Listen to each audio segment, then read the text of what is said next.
మీ car EMI కట్టలేకపోతున్నారా? మీ car EMI మేము కడతాం. ఈ నెంబర్కి కాల్ చేయండి. ఇండియాలో అత్యంత సంపన్నుల్లో ఒకరు అదాని. నౌకాశ్రయాలు, విమానాశ్రయాల నుంచి పునరుత్పాదక ఇంధన రంగాల దాకా తన వ్యాపార సామ్రాజ్యాన్ని విస్తరించి దేశంలో బడా వ్యాపారవేత్తగా ఎదిగారు.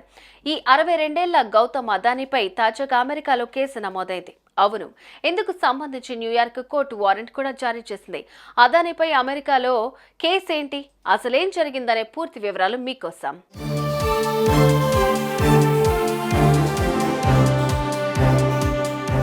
అదానీ గ్రూప్ చైర్మన్ గౌతమ్ అదానీపై అమెరికాలో కేసు నమోదైంది. అమెరికాలో నిధుల సమీకరణ కోసం $25 కోట్ల అంటే దాదాపు 2100 కోట్లు లంచంగా ఇచ్చారని ఆరోపణలు ఉన్నాయి. ఇంతేకాకుండా ఆ విషయం బయటకు రాకుండా ఆయన తగు జాగ్రత్తలు కూడా తీసుకున్నారంటూ అభియోగాలు నమోదయ్యాయి.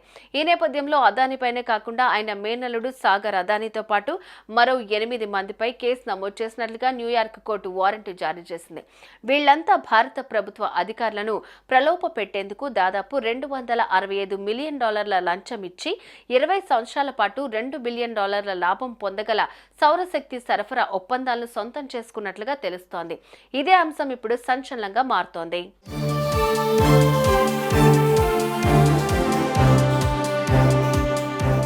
అయితే అదానీపై కేసు నమోదైన నేపథ్యంలో కాంగ్రెస్ పార్టీ సీనియర్ నేత జైరాం రమేష్ ఎక్స్ వేదికగా స్పందించారు. అదానీ స్కామ్స్ పై జేపీసీ ఏర్పాటు చేయాలని మేము 2023 నుంచి డిమాండ్ చేస్తున్నామని అన్నారు. సామాన్యులు ఇబ్బంది పడుతుంటే పారిశ్రామికవేత్త గౌతమ్ అదానీ మాత్రం డబ్బులు వెనకేసుకుంటున్నారని వాపోయారు.